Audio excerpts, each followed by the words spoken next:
Please be aware that the comments, views, opinions shared on this podcast are not meant to diagnose a medical problem and/or legal problem. If you do have a medical problem or legal problem, kindly contact a professional. Welcome to An Apple a Day, a podcast, a resource, a community. Share your experiences and learn from others as we overcome barriers and learn to live a happy, healthy life with a disability. Welcome to the community. Here's your host, Jimmy Apple. Welcome to another episode of An Apple a Day. I'm your host, Jimmy Apple. An Apple a Day is brought to you by www.famousapple.com. Famousapple.com is the home site for this podcast. You get a minute, go over there, check it out. Today we're sending our thoughts and prayers to our friends in New Zealand who are the victims of that terrible terrorist attack. I don't understand how people can go into a church or a temple or a mosque and do violence against others. I just don't understand that. But our condolences to all those involved and all those who have lost their lives. You and your families, you're in our thoughts and in our prayers here. And I'd like to say kudos, give a good pat on the back to the police for their quick work in catching those 4 morons. I hope they get everything that they deserve. Actually, I think justice in this case is to turn them over to the victims' families. Let the victims' families take care of them. That's what I would do. I know that's what I'd want to do if it was one of my family members. Let's move on here. So how you feeling today, my friend? You feeling good? You feeling strong? You doing better than you did yesterday, I hope? Well, that's good. We got a good one for you today. We got a couple of good things going on here. First off, I do have a reminder from Social Security. I'll give that to you right now. They want to remind you that we're right in the middle of tax season. And there's nothing worse than coming up on the April 15th to file your taxes and then realizing you're missing a piece of paper that you need to complete it. So they want to remind you that you can get your SSA 1099 or 1042S tax form right online. That's right. All you have to do is go to www.ssa.gov and open up a My Social Security account, and you can print the copy of those forms right online. Your SSA 1099, that's the form that they usually mail you that tells you how much money you made last year through Social Security, how much you paid to Medicare, and so on and so forth. And you need that for your taxes. That's like your W-2 for your taxes. So if you missed it, if you didn't get it in the mail or you misplaced it, don't freak out over it. You don't have to go to Social Security and wait on those lines. You don't have to call them and wait on hold for 3 days. You can just go right online. Let's go to www.ssa.gov, open up your own My Social Security account, and you can print your forms right out, right there on your computer in your printer, right in the comfort of your own home. No need to worry, no need to freak out. Get it done, get your taxes done, and look for your refund. Hopefully this year, right?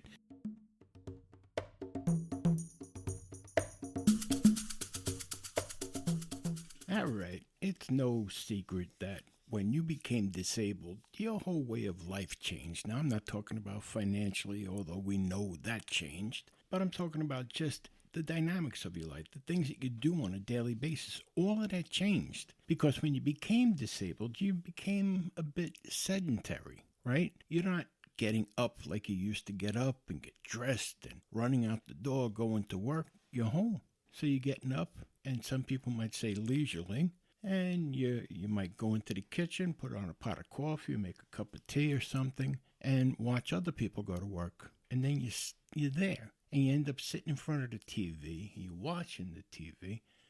We just become sedentary, and it affects all parts of our body. It affects parts of our body that weren't affected to begin with. Like you may end up with pains in your back and in your arms and in your hands and in your feet. You end up with high blood pressure just from sitting around, no exercise. And depending on what you're eating, and if you're drinking any kind of alcohol, or if you're smoking, or if you're a diabetic or anything like that, your blood pressure gets affected. You know, if you're eating high sugar, high salt, again, your blood pressure gets affected. And sometimes we just can't help it. And it's the same thing even with the eating. I mean, a lot of times as disabled people, we eat out of boredom. believe it or not, because we're sitting there, we're watching TV, you're watching, the Maury Show or Jerry Springer or something like that, and you're bored. You're bored to tears. There's just so many times you can watch transvestites from Mars. Maury, this isn't my kid. Maury, this isn't my kid. You are the father.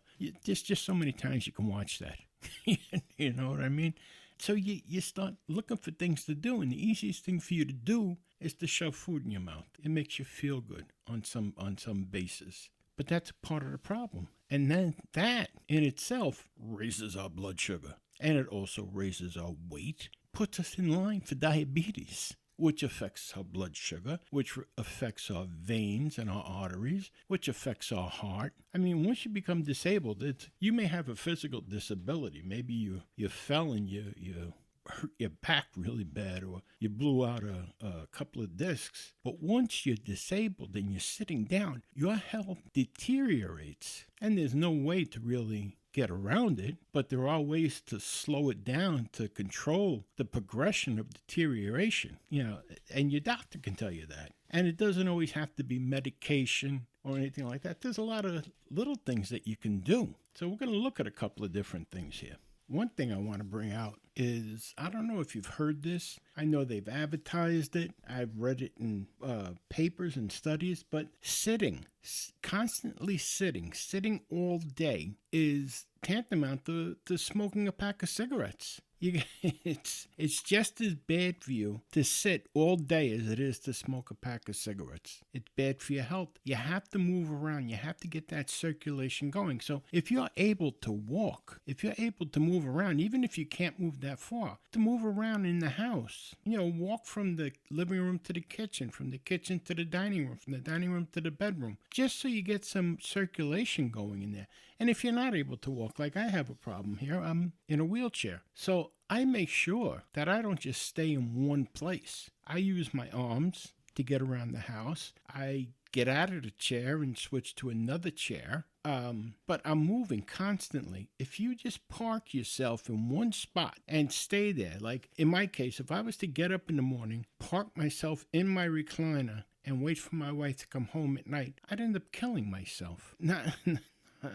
Not just by, hitting myself in the head with a bat, but from a health point of view, I'd end up killing myself because my insides would just go stagnant. You're not getting the blood flowing. You got to keep the blood flowing in your body. That's number one. That is the biggest thing you can do. Your doctor will tell you that. It's just that important. And like I said, if you can't walk, there's other things you can do. You ever see those bicycles? It's a set of pedals. Then they usually put it in front of your seat and that you can pedal. Now, if you can't use your legs like that, here's something else you can do with that. If you could get that kit with the pedals, put it on your table and use your hands. Just get the circulation going in your body. That's the most important thing, keeping the circulation going. Another thing now, do you know that if your blood pressure is 140/90, you're considered to have high blood pressure? That's right. I always thought high blood pressure was like 160/110. No, if you're 140/90, that's considered high blood pressure according to the American Heart Association. And that has to be looked at. It has to be handled. It has to be treated. Now, I don't know if you have it, and if you don't, maybe you might want to look into it, but you can get a blood pressure machine for your house, and they're relatively inexpensive. They're battery operated. You wrap it around your upper arm, you push a button, it inflates the sleeve, and it gives you your blood pressure. And now you can monitor it yourself. Now, I've just bought a second one that's easier to put on than the arm one, for me anyway. It goes on your wrist, and I think I paid something like $20 for it at one of the major drugstores. But I can check my blood pressure any time of the day. Now, I was reading a study in Medical News Today about high blood pressure and some of the ways you can kind of try to avoid adding more drugs into your regimen daily. And something that you can try on your own to lower your blood pressure would be napping, believe it or not. Now, by napping, I mean taking a 60-minute nap in the middle of the day. And a nap though. Turn off the TV, turn off the radio, shut out the lights, and just lay down and get yourself a nice little power nap, a 60-minute power nap. And you'll see you feel good the rest of the day, number one. Number two, doing that on a daily basis can lower your blood pressure by 5 to 7 points. Believe that or not. I mean, there's other things involved, like do you smoke? Are you a diabetic? Do you drink alcohol? All these things come into play. But before you go running off and going crazy, try napping to lower your blood pressure. That's what they tell you in this study by Medical News Today. A 60-minute nap can do it. Now, I'm not talking about spend your day sleeping hour on end. No, that's not going to do it. That's just going to make things worse. But a 60-minute nap. Now, another thing, too, is getting a good night's sleep. A lot of people make the mistake. They go into bed, they turn on the TV, and they give you the excuse, well, the TV is going to put me to sleep. No, it's not. No, it's not. You may doze off because your eyes get tired from watching it, but you're never going to get a good night's sleep with the TV blaring in the background, because even though you're asleep, you're still hearing that noise. You're not getting a good sleep. For you to get a good sleep, you go into bed, you shut the lights out, you turn the TVs off, the radios off, and you go to bed. That's what the bedroom's for. Go to bed. If you want to sit up and watch TV, that's your thing. Go ahead, sit up and watch TV. When it comes time for bed, everything goes off. And by getting that good night's sleep, you're going to see how good you feel the next morning. And that can also affect your blood pressure. But try this napping. A 60-minute nap can lower your blood pressure by 5 to 7 points. It's definitely worth it. Actually, I just got this study today.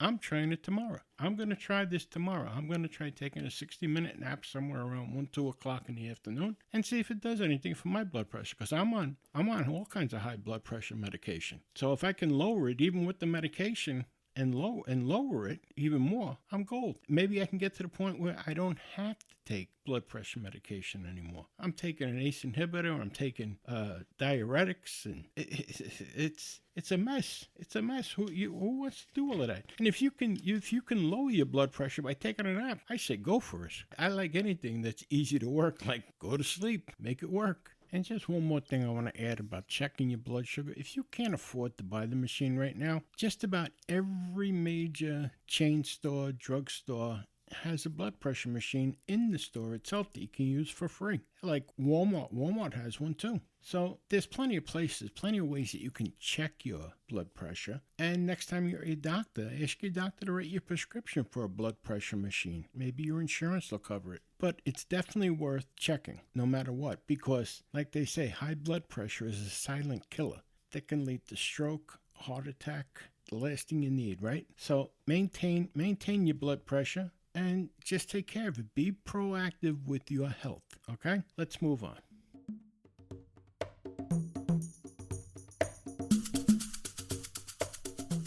All right, we were talking earlier about eating snacks throughout the day and feeling like you're hungry when you're not really hungry. Well, I got a report here from Medical News Today, and it's a list of the best high-protein snacks. It says many people turn to protein snacks to avoid hunger between meals. However, some snacks are more nutritious and less likely than others to damage a person's health if eaten regularly. If chosen carefully, snacks can have good nutrients without containing substances that can cause a person harm. Also, it is important to choose a variety of protein sources, including many plant-based proteins. Snacks with high protein are typically seen as good choice because protein keeps people satiated, meaning they feel fuller for longer. According to the Food and Drug Administration, the FDA, protein is also an important micronutrient that maintains a variety of bodily functions. According to the U.S. Department of Agriculture, USDA, most people in the U.S. eat enough protein, but many do not eat protein from a variety of sources. Protein snacks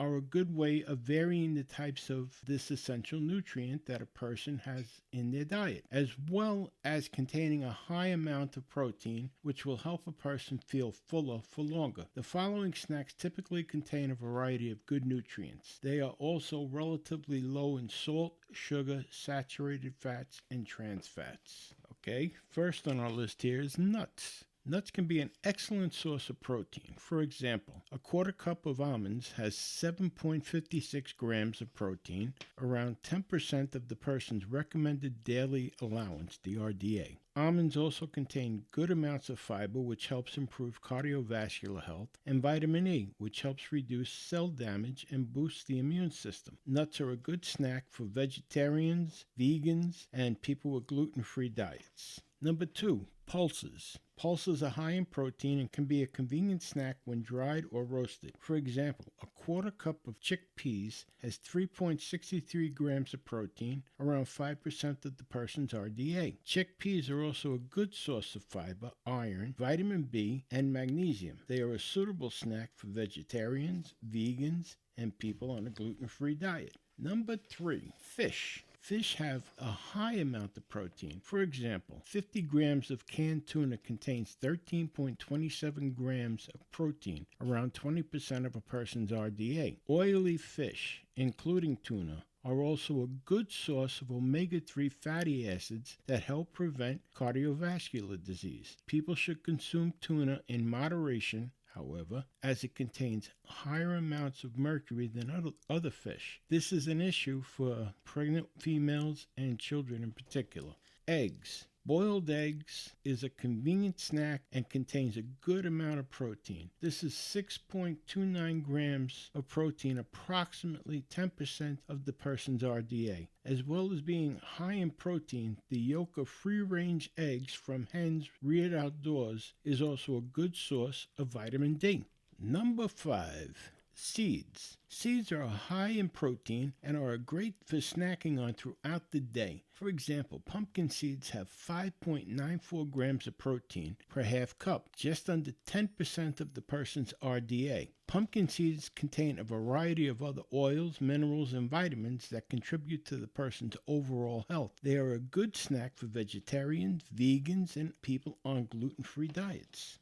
Peanut butter is number 6 on the list here. Peanut butter is high in protein and can be a convenient snack. Peanut butter contains 3.84 grams of protein per tablespoon. Some peanut butters have added sugar and salt, but is readily available without these additions or with minimal amounts. If a person does not enjoy the flavor of peanuts, other nut spreads are also available and have similar benefits. These include almond and cashew butters or mixed nut butters. Nut butters are a good snack for vegetarians, vegans, and people on gluten-free diets. Greek yogurt, that's number 7. Greek yogurt is an excellent source of protein. A 200-gram serving has 18 grams of protein, which is around 27% of the person's RDA. Greek yogurt is also a good source of calcium, which is essential for a person's bone health, and vitamin B12, which helps keep the person's nerves and blood cells functioning well. Greek yogurt is a quick, easy, and tasty snack and can go with fruit or with nuts and seeds for an even more of a protein boost. Adding protein to the diet. If a person is a vegetarian or a vegan, or if they are following a gluten-free diet, getting enough protein can be a challenge. This is because meats and other animal products are relatively high in protein, and gluten is a protein itself that often contributes to a significant amount of the person's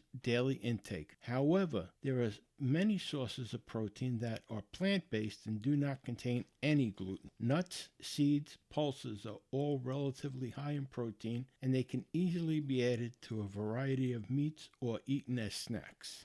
In summary, snacks high in protein help a person stay feeling fuller for longer. On top of this, many protein snacks are an excellent source of other nutrients. As with all food groups, what is important is getting a variety of types of protein, prioritizing protein sources that are nutrient-rich, such as many plant-based proteins. Well, that makes sense, and if that can help us stay less hungry, keep us feeling fuller longer, then we might not want to snack throughout the day. It's something to look into, right? All right, you know what? Let's take a little bit of a break here. We'll be back in 30 seconds, and I'll catch you on the other side.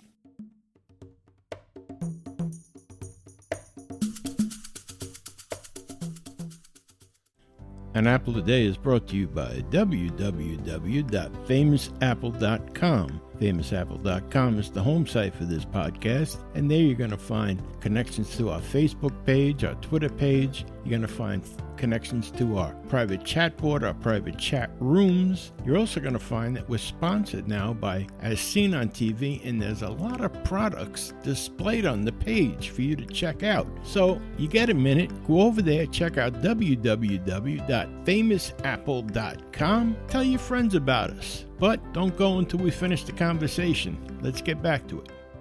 And we're back. That wasn't too bad, right? 30 seconds. No big thing. All right, I want to look at another scenario here. Now, you just came out of the hospital, or you've been home from the hospital, but the doctor wants you off your feet. And finally, you get to that point where you can get up and you start moving around. But you realize, hey, my ankle hurts.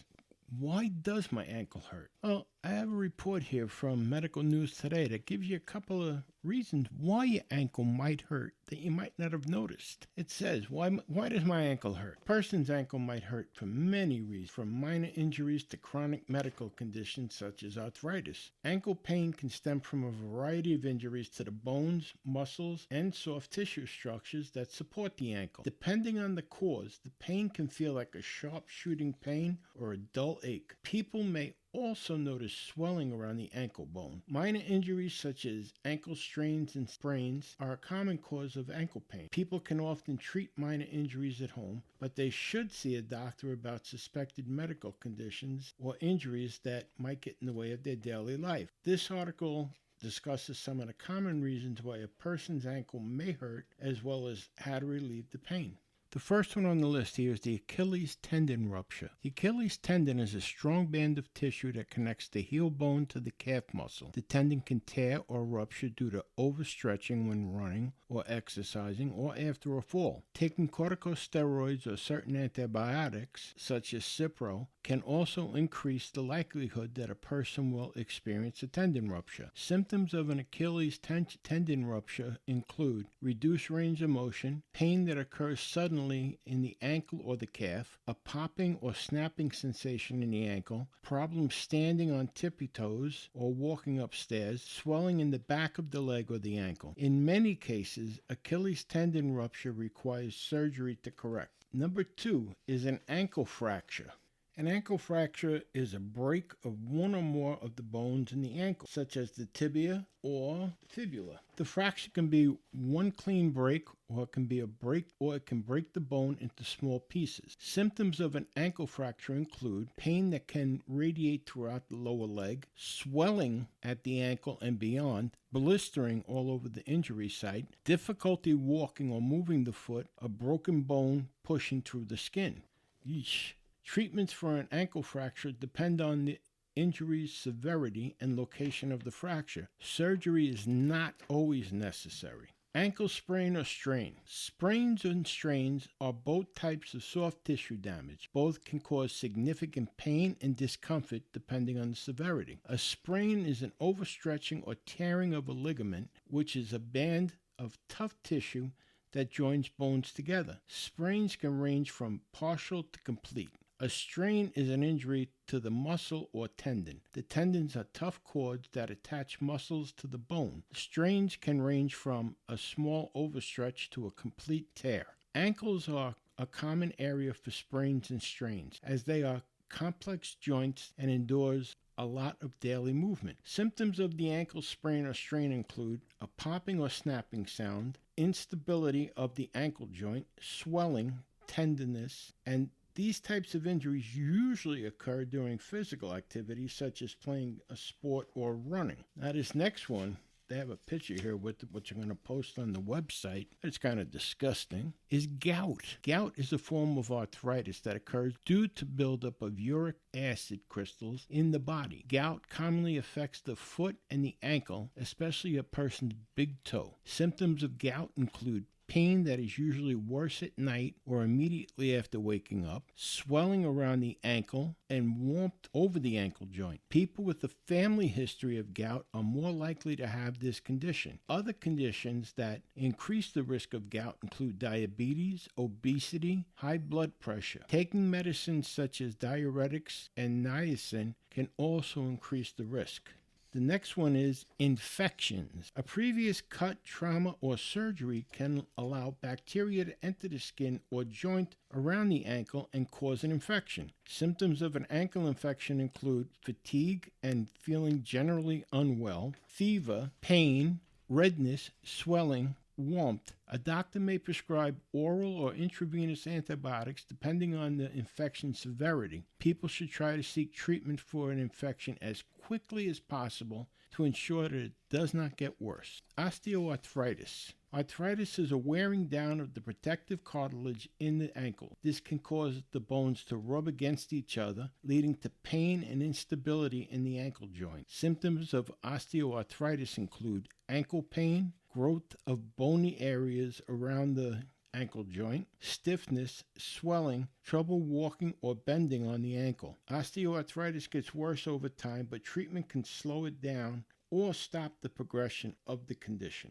The next one is a flat foot disorder. Acquired flat foot disorder, also called fallen arches or posterior tibial tendon dysfunction, that's a mouthful, usually affects one foot only and is a disorder of the tendon that supports the foot's arch. Flat foot disorder causes the arch of the foot to come into contact with the ground.